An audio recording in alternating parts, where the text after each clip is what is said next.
Benoît, qu'est-ce que tu es en train de faire?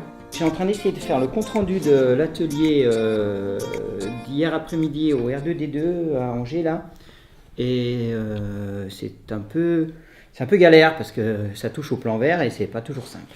Mais on va y arriver. Et ça va? Donc oui, il y avait 2 ateliers et en fait, il y en a un, ça s'appelait partage des postures et positionnement des différents référents des DRS dans leur établissement. Et ça, c'était avec Gérald de Majou qui animait l'atelier. Et moi, j'étais à l'atelier qui était animé par Lionel Vinour, qui s'appelait « Mettre en place un indicateur d'état et un indicateur de performance ». Et c'était en lien direct avec l'évaluation des performances du plan vert, avec les 5 axes sur lesquels les participants ont cogité pendant l'après-midi. Tu peux m'en dire un peu plus sur l'atelier dans lequel tu étais? Je vais essayer alors. Donc du coup, on a travaillé donc par petits groupes sur des tables de à peu près 5 personnes. Et on a, dans un premier temps, on a réparti les gens par axe stratégique du plan vert. Donc du coup, il y a des gens qui travaillaient sur la stratégie, la gouvernance, un groupe sur les enseignements et les formations, un groupe sur la recherche, un groupe sur la gestion environnementale et un groupe sur politique sociale et ancrage territorial. Et à partir des différents enjeux là derrière, en fait, Lionel nous a proposé de réfléchir sur quels étaient les indicateurs qui devaient être mis en place pour évaluer un petit peu les différentes variables opérationnelles du plan vert. Donc on est parti sur l'idée de regarder déjà les variables stratégiques. Les gens ont choisi les variables stratégiques sur lesquelles ils voulaient travailler par rapport aux 5 axes. Et puis se sont lancés dans une réflexion en 3 étapes. Première étape, on a recherché quels étaient les indicateurs d'état qui étaient les indicateurs sur lesquels se baser pour définir, mesurer, ensuite définir des indicateurs de performance. Ce qui a été fait dans la deuxième étape, donc définition et calcul autour des indicateurs et réflexion autour des indicateurs de performance.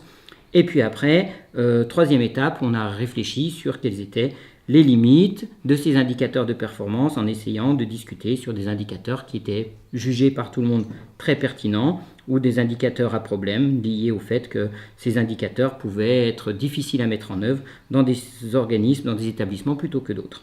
Et donc les groupes ont tourné sur les différentes tables pour travailler tous les 5 sur les 5 axes du plan vert.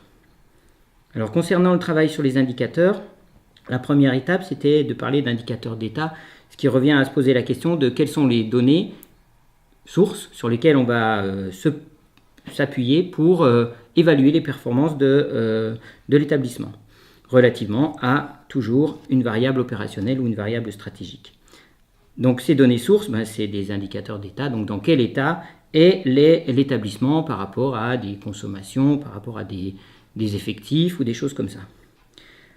Deuxième travail, ça a été sur le calcul d'indicateurs de performance. Alors là-dessus, on s'est posé la question, on utilise les données et les indicateurs d'état et à partir de ceci, on va définir par des règles de calcul, qui peuvent être des règles de calcul ou des choses plus, disons, qualitatives et quantitatives, qu'est-ce qu'on va pouvoir effectivement mettre en place.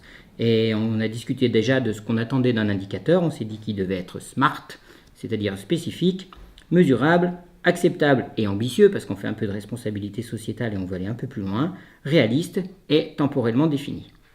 Donc ça a été le deuxième travail. Et puis ensuite, on s'est posé la question des critères de performance. Et ces critères de performance, on l'a défini par les groupes. Donc par rapport à des objectifs du plan vert, quelles performances, quels objectifs on peut atteindre. Et les groupes a cité à la fin, pour terminer, des indicateurs qui sont faciles à mettre en œuvre, ceux qui vont bien, et des indicateurs qui vont un peu plus mal.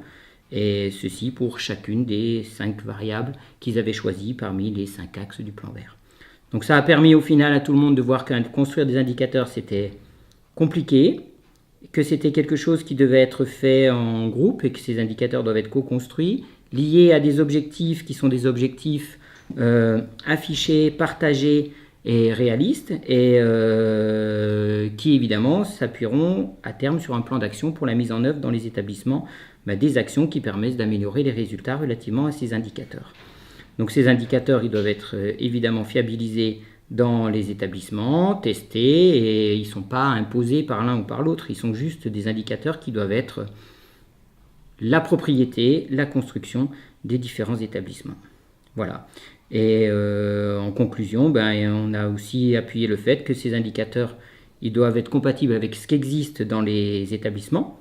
Il y a des indicateurs obligatoires qu'on peut retrouver dans certains référentiels, HCRS, CTI, outils d'aide à la décision pour la gestion du patrimoine, et que tout cela doit être construit de manière co-construite pour qu'on n'oublie pas ou on n'invente pas des choses qui existent déjà dans un établissement. La co-construction doit se faire avec les utilisateurs et les parties prenantes concernées éventuellement par les performances sociétales des axes concernés. Et puis évidemment, tout ça, ça permet à l'établissement de se lancer dans une démarche d'amélioration continue. C'est bon, tu m'as suivi là? Ah oui, j'ai tout compris.